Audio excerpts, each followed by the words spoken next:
Hello, everybody. Welcome back to the Swerve, and I'm excited to bring, a different kind of guest on the show this week. Usually I bring, wrestlers on the show, former wrestlers, legends in the wrestling business.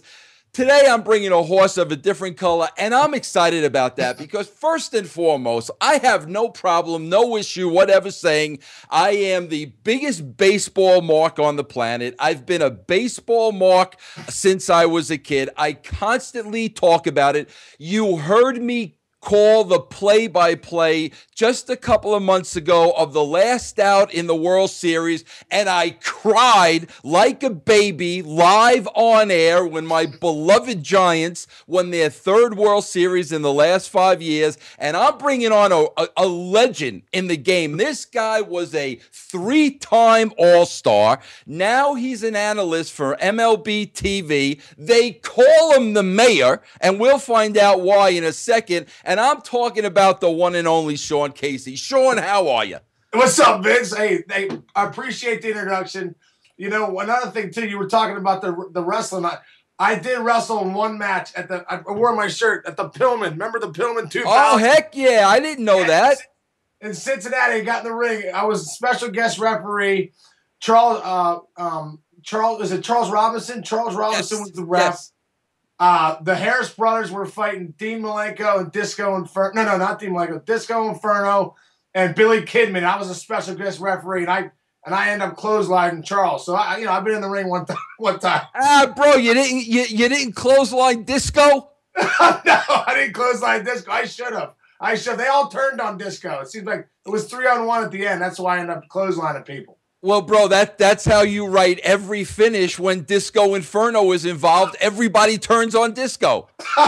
Well, they did it again. They turned on Disco. I was a special guest referee. And I chased the Harris brothers out of the ring. Like, I just missed them over the top rope. And those guys would have killed me. They were two of the biggest people I've ever seen in my life. Bro, I know the Harris brothers. I don't know if I would have chased them out of the ring if I were you, Sean. I don't know if that's a good idea. But Sean, we're gonna balance baseball and wrestling. And bro, listen. I'm a baseball mark. I got Sean Casey on the show now. I got to talk about baseball. Sean, I know you're a wrestling mark, and you got Vince Russo. You probably want to talk about wrestling. So we have to talk a little bit about both. Is that cool with you? Perfect. That'd be great, man. No, I love it. Absolutely love it. Absolutely love it. Now, Sean, I have to ask you this because, Sean, I played a little bit of baseball, but I mean, just in leagues till I was 18. I did play in a 30 and over league, and I was very proud of that accomplishment. But, Sean, I have to ask you this. When you are a professional baseball player, and obviously you dedicate your entire life to that, you have to. You have to play every day from the time you're a kid. You got to be blessed to be able to play the game. But like Sean, when you become a Major League Baseball player, growing up, going, through high school, through college, is there ever a plan B, or is it major leagues or bust? Well, that's funny you said that, because I think when I was 12 years old, I was like, I'm definitely playing in the big leagues, and I'm gonna be there one day. I remember being with my dad one time. I was 16 years old. We had like the day game season ticket package. It was what we could afford, and my dad always wanted me to watch all the lefties for the Pirates. Bonds and Bonilla and Van Slyke and all those guys. And I remember when I was 16 years old, I'm walking down with my dad. I remember telling him, I'm going to be here one day, Dad. And, I think it was the thing I love about baseball is that father-son aspect, for me at least growing up and having that, he loved baseball and, being from New York and stuff. And, for me, it was one of those things where I always thought I was going to be a big leaguer. But, when I came into my senior year in high school, I had no college scholarship offers, no nothing. And, ended up getting to University of Richmond, ended up doing really well. And then getting drafted and then making the big leagues ultimately. So I guess in my own mind, I thought, listen, there's nothing else out there but big league baseball, and I'm going to be there one day. And there's a lot of people along the way that say, hey, listen, only 0.00001% make it. And I always thought to myself, hey, why not me? Why not me? Somebody's got to be that 0.001%, and why not me? So, my story was the same way. I think if you have to have that belief that you're going to be there one day, or it's definitely not happening. Okay. Now, sure, you're the perfect guy to ask this question to, and I can't wait to hear your response because, again, bro, I'm a baseball mark. the fact that I have you on the show is tremendous for me, but also that I get to ask you these questions. Now, they refer to you in Major League Baseball and to this day as the mayor. I think, Sean, in 2007, all the Major League players voted you like the friendliest player in the game. And you get the tag the mayor because, for those that don't know, Sean was an all-star first baseman, phenomenal baseball player, but when guys used to get a base hit and wind up on first base, they call Sean the mayor because he used to chew their ear off when they were on first base and he was playing first base. Sean, I have to know, seriously, what do you guys talk about when somebody gets a hit or a walk or reaches on an error and they're standing there next to you and you're chattering, talking nonstop? What are you talking about with the guy? Well, you know what? What's funny is it's a small fraternity, so you get to know guys over the years. So my conversation with Lance Berkman or something like that, I'm asking, hey, how's your wife doing? How are the girls? How are the kids? What are you doing this off season? Or, it might even be, hey, way to swing it. When are you retiring? That stuff. You go with guys but a lot of times, the situation dictates, hey, way to swing it, or, hey, what were you looking for there? How nasty is the guy on the mound tonight? What's he throwing? I remember when I first got in the league, two quick stories. Ricky Henderson got on base. I think he was a 4-pitch walk. I was with the Reds in '98. It was probably like my second week in the big leagues, and he comes to first base, and I'm like, I was so nervous. I was a 23-year-old kid. I couldn't believe I was standing next to Ricky Henderson. I'm like, oh, this is great. And I was like, hey, no, nice walk. And he looked at me like, okay, you need to shut up. I'm about to steal second base. It was like one of the first times I was like, oh, man, this must be the big league atmosphere. No one talks to you. Because my whole life, Vince, all the way up, I'm talking to people. That's just, I think that's why I love first base, was that I had the chance to kind of, talk to people as the game was going on. So then, boom, first pitch, there goes Henderson, steals second. I think, okay, probably never talk to that guy again. He obviously didn't want to have a conversation. But the same year, when McGwire and Sosa were going through the, when they were going through the home run chase and baseball was vibrant, it was my rookie year. I was in the Central, so we were playing the Cubs a lot. We were playing the Cardinals a lot. And it was probably like July, I think it was. And McGwire was I think he was, in the 40s, 40-some home runs already. And I was it was my first time getting a chance to, I had gotten hurt earlier in the year, so it was my first time getting a chance to see McGwire at this time. And Jack McKeon's the manager, and he orders, intentional walk to McGwire's first time up. So he comes to first base, and I'm like, oh, yeah, I'm so excited to talk to Mark McGwire. And Jack McKeon's like, hey, play behind him. I'm like, oh, man, I don't want to play behind Mark McGwire. I want to talk to Mark McGwire real quick. So I was playing behind him, and I said to him, hey, what's up, Big Mac? And he turned, he's like, how you doing, Sean? And I was like, yes, guy knows my name.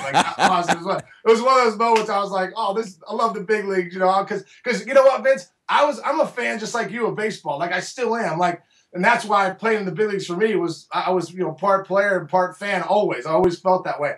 So the second at bat, McGwire gets up, Jack McKeon's like, let's walk him on 4. Again, intentionally walk him. I'm like, oh yeah, I'm not even going to pay attention to Jack McKeon. I'm going to go have a conversation with McGwire. So I walk over to first base. Big Mac comes to first. I'm like, hey man, you're having a great year. He probably, it was like I was a reporter. He's like, hey, you're having a great year. It's really been fun watching, all this stuff. And then as we're talking, we're having a good conversation. I guess Jack McKeon wants me to play behind him again.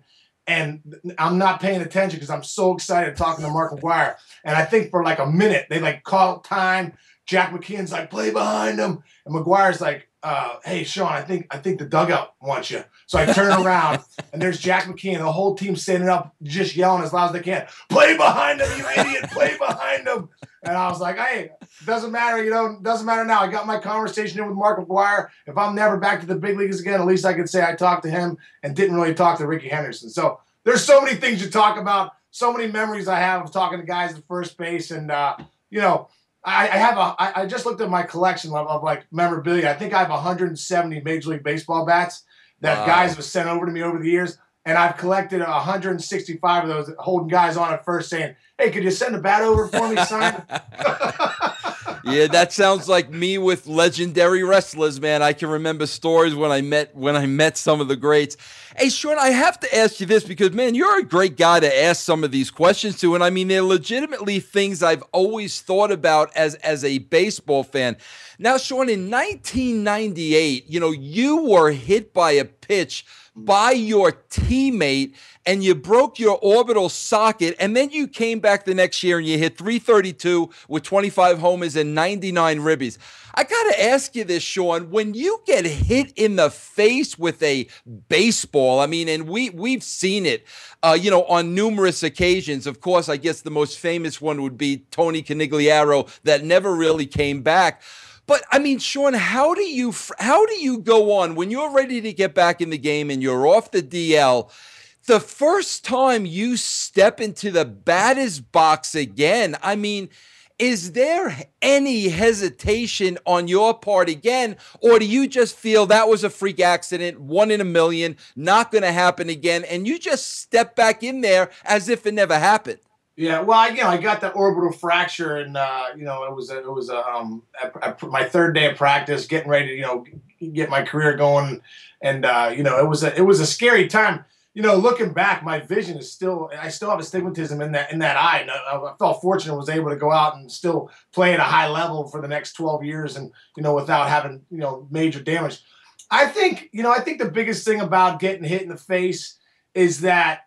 There's definitely that fear. There's definitely that fear about, getting in the batter's box and seeing a ball coming in at 97, 98 miles an hour and thinking about it maybe catching you in the face. There's also the thought of, playing first base and having that ball kick up and hit you in the face. Because I had a 4-hour surgery where I still have no feeling right in my eye here. And, it was real tender at the time. And, you're a young kid. I was 23 years old, trying to make my mark, trying to be successful, but also coming back from a major eye injury. I think it was fight or flight. I think it was the point where you said, hey, listen, you can't be scared. You can't have any fear. You got to be able to go out and do your job. You got to focus on what you need to do. You got to get back in the batter's box and be ready to play. And that's kind of the approach I took. And had I not taken that approach, I'd have been out of the game a long time ago. So I think it's more of a mental thing where you just got to talk to yourself and say, hey, you got to get back on the horse and get after it. Does that come right away, Sean, or does it come over time, over a couple of at bats, or does that immediately come back? No, definitely that first couple of bats, you're gun shy. There's no doubt about it. And I think the more when you get in there, you get that confidence going, like, hey, I'm going to be okay. I got a helmet on. I'm going to be fine. I got it, but I got to just get my reps in and get in that batter's box. I got knocked out in 2002. Robert Person with the Phillies was 3-1 count, guy on third base, 1 out. You're looking to get a ball up that you can get to the outfield or something you can put in a play to get him in. And I don't even remember the at bat. I'm looking back at it, but I got hit, 3-1 up and in, boom, blew my ear flap up, knocked me out cold, 95 miles an hour right in my ear. That was scary too. So yeah, it's part of the business. It could always happen. It's one of those things where, you just, you hope it never happens to you, but when it does, you got to realize, hey, listen, I gotta get after it and keep going. Now, Sean, in 2006, you're playing for the Tigers. You tear a calf muscle in the American League Championship Series, but still you come back to play in the World Series. Listen, ladies and gentlemen, Sean Casey in 2006 for the Tigers hit 432 in the World Series, which is unbelievable. Sean, listen, again, I'm a mark. I'm a baseball fan. I live vicariously through you right now.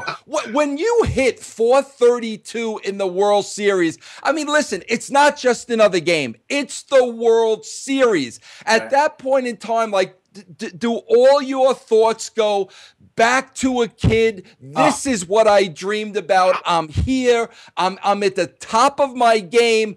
I mean, or at the end of the day, is it, just another game? And yeah, I had a good series and I batted 432.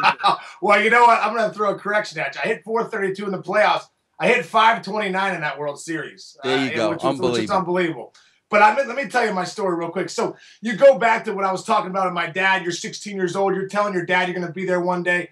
Everyone's in the backyard, we all grew up, Roos, in the backyard playing wiffle ball, throwing the ball up, hitting it out of the park, saying to yourself, "Oh, World Series home run, Sean Casey." When you're that 12-year-old kid. And Game 4, I would face Jeff Suppan in St. Louis, and I end up hitting a home run into the bullpen there. Honestly, you look back at your career and you think about there's a couple moments where time stops, and I honestly felt that time stopped for me in that moment. I can remember rounding first base when the ball went out. I knew it was a home run. I knew my parents were at the game, my wife, my kids, but I remember I had that moment rounding first base, and I honest to God felt like that 12-year-old kid playing wiffle ball in the backyard. That, oh my gosh, like kind of dreams do come true. Like when you're 12 and you're thinking about being in the World Series and home in the World Series, like it was legitimately like my dream. It was like a dream was coming true, and time stopped as I was rounding the bases. And still to this day, I think back at that World Series memories I have, and hitting a couple home runs, and that moment of feeling like that 12-year-old kid again. And after the game, I had a moment with my dad.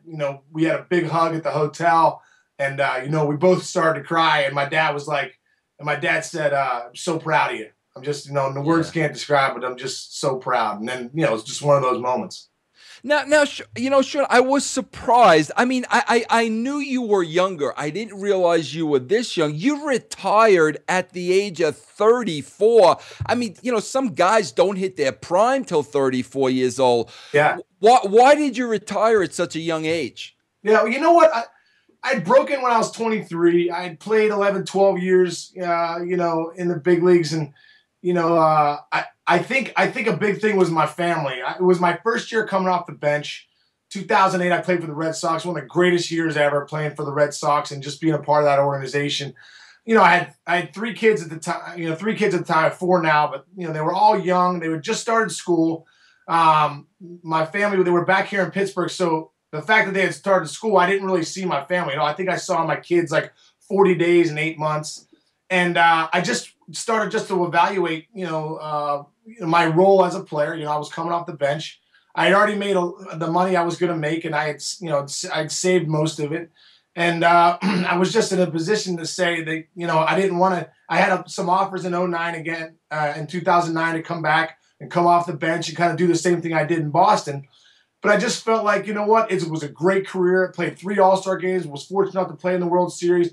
I met so many great people along the way, played 8 wonderful years in Cincinnati, got to play for my home team of Pittsburgh that I always wanted to play for, got to play for my, the guy I looked up to my whole life, and Jim Leland in Detroit, and that was great. And I got a chance to play for Terry Francona in Boston and be a part of that lore in Boston. So I just felt like it was time. I think everyone has their time, and I know I felt like I was still a little young at 34, but I just felt like I was ready to come home, be a dad, be around more, and be around my family. 2 more questions, then we're going to talk wrestling. No, I love it, dude. I'll talk baseball all day.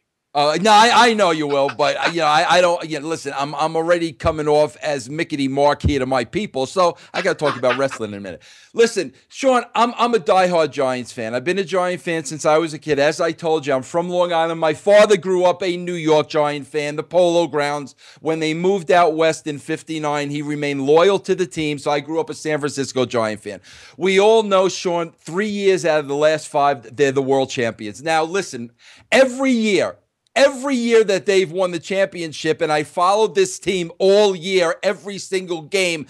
Once they hit the playoffs, like I'm no way this team is going through this. As a matter of fact, when I made my predictions this year, I thought they'd beat the Pirates because I had confidence in Bumgarner for that one game. When they went up against the Nationals, I was like, no way. I had the Nationals beating them, 4-1. With that pitching staff, the Giants couldn't compete. So, just like the 2 previous World Series, I'm sitting there and, okay, we're beating the Nationals, and okay, we're beating the Cardinals, and, okay, we beat the Royals in their home park, Game 7, and I can't believe what I saw with the team they put on the field. At the end of the day, Sean, I know now, and I've learned that through the Giants, it's all about team chemistry, especially when you get to that level.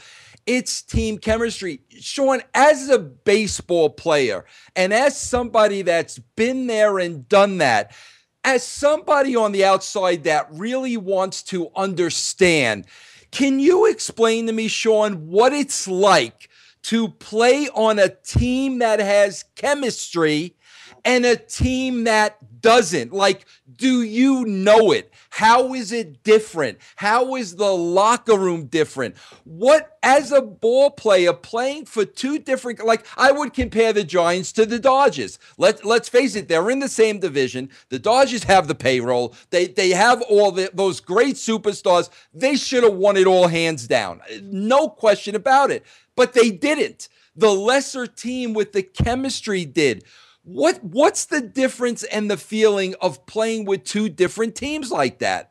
Well, I think the first thing, when we talk about, Vince, is, when you look at the Giants real quick, you talk about a culture that Bruce Bochy's created. I mean, Bruce Bochy is one of the greatest human beings, tacticians, whatever you want to say, managers, this game's ever seen. And I think ultimately he'll be in the Hall of Fame when it's all said and done. So I think there's a culture that's created by the top. It starts at the top down. So when you talk about a guy like Bruce Bochy, there's a reason the Giants have won 3 out of the last 5 years. There's a reason these guys turn it on in the playoffs and they find a way to beat you. I think that culture over 162 in 180 days, it's a tough grind. It's a grind every day. And to have a guy like Bruce Bochy that sets that tone, that sets that standard, I think that's a huge reason why the Giants have won 3 championships in the last 5 years, no doubt about it. I think when you talk team chemistry, I think that's the atmosphere, the culture that is created in there. I think the biggest thing about baseball, which is very unique to other sports, is that there's so many different countries involved. You have guys from the Dominican, you have guys from Venezuela, now you have guys from Japan, you have guys from Korea, you have guys from all over the place, Australia. So there's a lot of different personalities in that clubhouse when you're talking about 25 guys and different guys coming up throughout the year. But I think one thing that you see consistently with great teams is there's a lot of friendships in there. And when you play with each other, every day, you spend more time with the guys in that clubhouse than you do with your family. And I think team chemistry, has a lot to do with winning, and that's set by the culture that you have. And I just think there's that mix between your veteran guys, your young guys, and an acceptance of all the guys in there. And when you have a leader that can put that all together, I think that's ultimately team chemistry. And I think the Giants are a perfect team. When you look at team chemistry, come playoff time, they're going to beat you. Those guys are all buddies. They're friends. When you see the Hunter Pences doing the yes and all this craziness, all the guys, and the stuff that Bumgarner did. They Tim Lincecum, you go down the list of guys of Posey. Those guys look like great friends. And I think at the end of the day, you're a great team when you have, that family type atmosphere. Sean, now, you're with MLB TV, which I watch, religiously every single day. You're so entertaining on there. I mean, you're just great fun to watch. The winter meetings obviously are coming up this week. I just want to ask you 2 quick questions. Yeah. Again, being a Giant fan, where does your gut tell you? I know they're in hot pursuit of John Lester. A lot of people think that the Giants aren't going to get him. I think if they don't, they're going to have some issues. In your gut, who's Lester going to go play for? In my gut, I think he's going to go to the Cubs. I mean, John Lester is one of the most loyal human beings I've met. I played with him in 2008. He comes from a great family. He's one of the best guys you'll ever meet, and he's that guy. He's that guy that wants the ball every 5th day. He'd pitch every day if he could.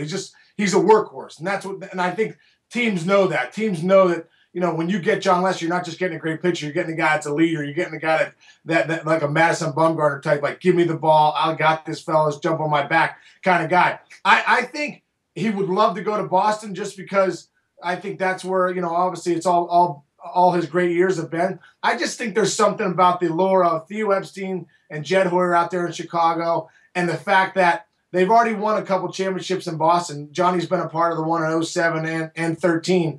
And the fact that the Cubs are the next team that really has had that long drought of never winning, I think to be a part of that and be a part of that equation with all those great young players they have, adding Lester and maybe a couple other guys, that rotation takes them to another level. I just personally think, that might appeal to Lester, being back with Theo and bringing a championship to Chicago. Do you see anything shocking coming out of the winter meetings? Is there something that Sean Casey sees that nobody else does? Is there a huge surprise, a trade, a free agent signing going somewhere we didn't expect? Is there anything that just you see maybe coming out of these meetings? Well, I don't know. I think we're going to see a couple trades. I really do. I think Seattle gets another bat. I wouldn't be surprised to see maybe a guy like Justin Upton, be package deal for him, maybe some pitching to Atlanta. Upton ends up being that next bat that Seattle needs to win out there in the West. I'm really interested to see where Scherzer's going to go. We've heard so much about Lester and all that, but Max Scherzer's a guy that's put up some pretty big numbers these last couple of years. Obviously, the Cy Young. And turned down, I think the interesting storyline, turning down $144 million that Dombrowski offered him last year. I'm interested to see where he ends up, and does he get that big money that he turned down, last year.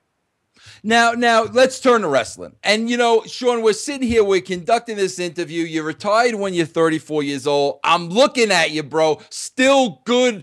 Young-looking kid, many would say has an entire career still ahead of him. Now, listen, Sean, I can make a couple of calls. You might have to go through a training process for about 6 months. Are we ready to make the jump to the WWE at this point? Oh, my gosh. I think, I've had so many different injuries. I think if I took one bump in that ring, I think my career would be over.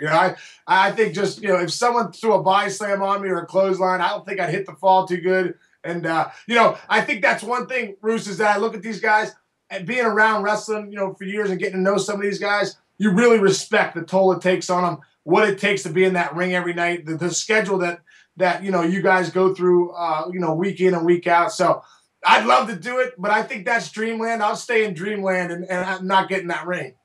Now, Sean, how did your love for wrestling come about? Now, I know because, obviously I have to be a wrestling historian to do what I do. Of course, when you say Pittsburgh, Pennsylvania, especially if you're from the Northeast like you are, we think of Bruno Sammartino. I mean, that's it. Pittsburgh, Bruno, WWE. But I would think that you were a little bit maybe too young when Bruno was hot on the scene. Am I right? I was. Yeah, I was. I think my love for wrestling is funny. These neighbors, Andy and Mike Welty and Matt Welty, were my neighbors in Pittsburgh growing up, and they were really big into wrestling. I think we had just moved to Pittsburgh. I lived in Plainfield, New Jersey for like 5 years. We moved to Pittsburgh when I was about 6 years old.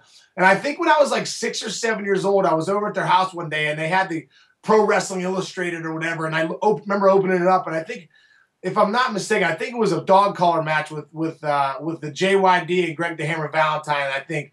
And I remember the blood and Roddy Piper and all the.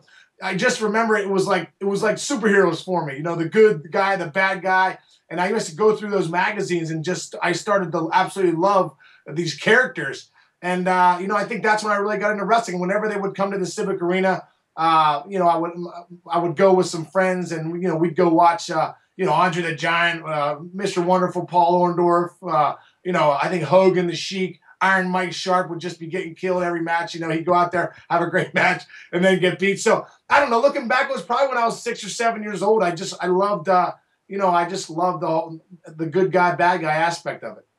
I love the fact that Sean Casey on my show just referenced Iron Mike Sharp and showed the wrist gimmick, selling the glove on the wrist, bro. That may be the highlight of the history of my show right here, Sean. Well, I used to love Iron Mike Sharp because he was so big. He'd come out, he'd put together a good match, and then he'd end up losing at the end. And I think, hey, Russo, you look back at those matches, you'd watch, a whole hour or two of TBS, and there would be one match at the end. They would talk about, the Road Warriors versus the Midnight Express at the Omni, and they'd go show you 30 seconds of it real quick, and they'd go off the air, and you'd never see a good match the whole time. So watching wrestling nowadays, when you see good matches, every match is a little different. Now, Sean, I have to ask you this, bro. You're a big guy. You basically said started watching wrestling when you were about 6, but you were going to be groomed to be an all-star baseball player. But was there any point in time where, you know what? I think I can do that. And hey, maybe I want to do that. What was there that moment at any point in time? I think I think initially I wanted to be a wrestler. I mean, I think in your mind, like, boy, I'd love to do that. But one time, so in 2001, when I was in Cincinnati, when WWE had just bought WCW and HWA was in Cincinnati there, and all those guys were there, like Eddie Guerrero and Val Venus and Umaga at the time, who wasn't Umaga yet. All those guys were there. It was that changeover, and Jimmy Yang, I think, a bunch of guys, that I Alan Funk, and I've kind of became buddies friendly with. So I went to practice one day, and they were doing that drill where they had one wrestler in the middle, and there was literally 30 guys in the ring, and they were doing the block punch drill, block punch, block punch. And I was sitting over there with my wife. My wife was, we were 2 weeks away from having our first son. I couldn't even believe I got my wife convinced to come to that wrestling practice. It was a practice. And they were like, hey, come on in and you get in the middle of the ring and do it. I'm like, no way. They're like, come on. So I got in there and I did it. I block punch.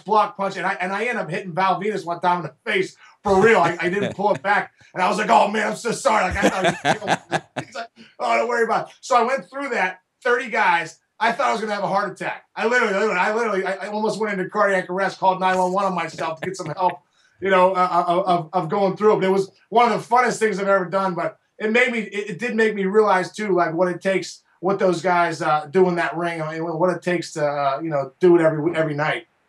Do you still follow the product today, Sean?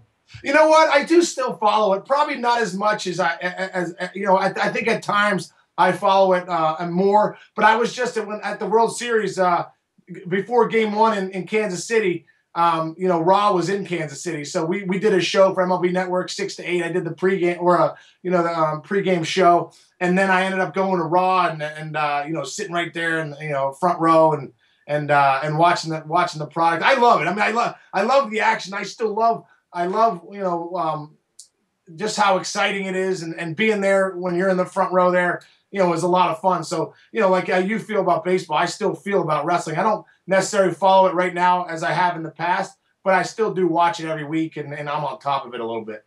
Now, Sean, I have to ask you this, and I hate to put you on the spot, but say, when you were younger, bro, you're graduating from high school, all of a sudden there's a fork in the road, and Sean Casey is so talented that he can either be a professional wrestler or a Major League Baseball player. It's his choice.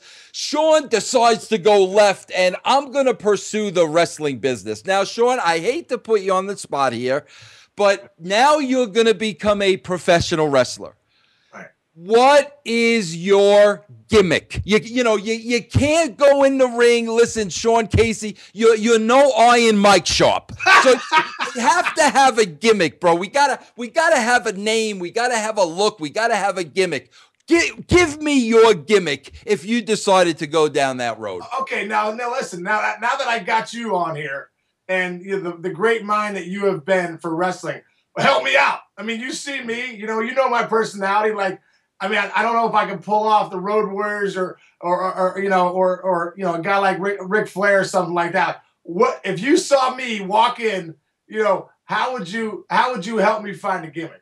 Bro, it's simple because you've already created the gimmick. You are the mayor, bro. You're the mayor. You come in, you're wearing the suit, you're kissing babies, you're taking pictures with everybody with this big smile. You want to do what's right for the city, whatever city you're in, bro. You're the mayor of Pittsburgh one day. You're the mayor of Poughkeepsie one day. Wherever you are, you're the visiting mayor that day. But of course, bro, once you get into the ring, you're the underhanded heel that screws the people and steals all their money. That's a no-brainer, Sean. I love it. That's okay. That is exactly what I would do. I would absolutely love that. Be the mayor wherever I went. But I do like the heel because I for some reason over the history I like the heels, and I'd love to be a heel, and play that way. See, that's why I got you on here. If I ever do decide to go into wrestling, maybe that's my angle. Well, I don't know, Sean. I think I heard a little bit of a commitment there. Now, if I'm able to pull some of the strings,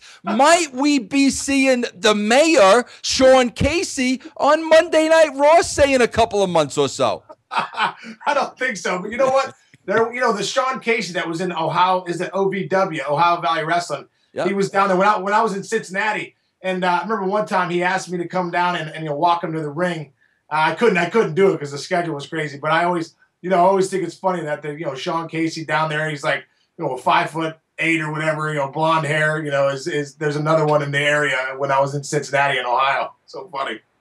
Well, Sean, listen, man, I want to thank you so much for coming on the show. Usually we have wrestlers on the show, but again, I'm trying to branch out a little bit, and I can't help with my love of baseball. And I remember you, Sean. I don't even know if you remember this or not, but bro, honestly, this meant so much to me being a baseball player when I was writing for TNA. I remember you came down, and bro, you told me, I think you had said that you were actually reading my book on the plane over. Bro, you had no idea what that meant to me. I never forgot that. So, we have the acquaintance and the friend in Dale Torborg, that the greatest guy on the face of the planet, by the way. The best. Hey, bro, could he be the tag team partner? The Demon and the Mayor? Well, can he get a new gimmick besides the Demon? He loves the Demon gimmick. Is there any? Maybe he could be like the governor or something. The councilman, maybe. Yeah, exactly. But and I said to Dale, Dale, listen, I know Sean read my book. I know he's a wrestling fan. I'm entertained. Bro, you're on television. You're fishing in fountains at Kauffman Stadium, for crying out loud. I said, Dale, he'd be great for my show. And sure enough, one phone call, next thing I know, I'm getting a text from Case. And I got to tell you, man, you have no idea how much I appreciate that and how much I enjoyed having you on the show. Oh, Vince, you know what, man? I really did enjoy your book. What was funny was that time that we met there at TNA. I was reading your book, so that was great to me. But hey, man, I've been a big fan of yours. Back following you at WWE and WCW, all the great things you've done for the sport, all the great writing you did, how creative your mind is, and everything. So I was honored to come on here again and come on here with you, and let's do it again sometime, brother. Oh, bro, there's no doubt about it. I'd love for you to be a, part of the family, part of the brand, come out, especially once the season starts and we see where things are. I'd love for you to frequent the show. You're, bro, you're just, I could tell, you're just one of those good guys. Sean, I know you're a Christian, as am I, and I'd love to talk about, some of the challenges. I had challenges, bro, being a Christian man in wrestling, and I know you probably did the same. There's so many things we could talk about, so I'd love to bring you back on again in the future. All right, dude, you let me know, and we'll be back and we'll chat it up a little bit. But I really enjoyed it, man, and have a good one, brother, and hopefully we'll get a chance to see each other soon. All right, Sean, thanks a lot, man. I really appreciate it.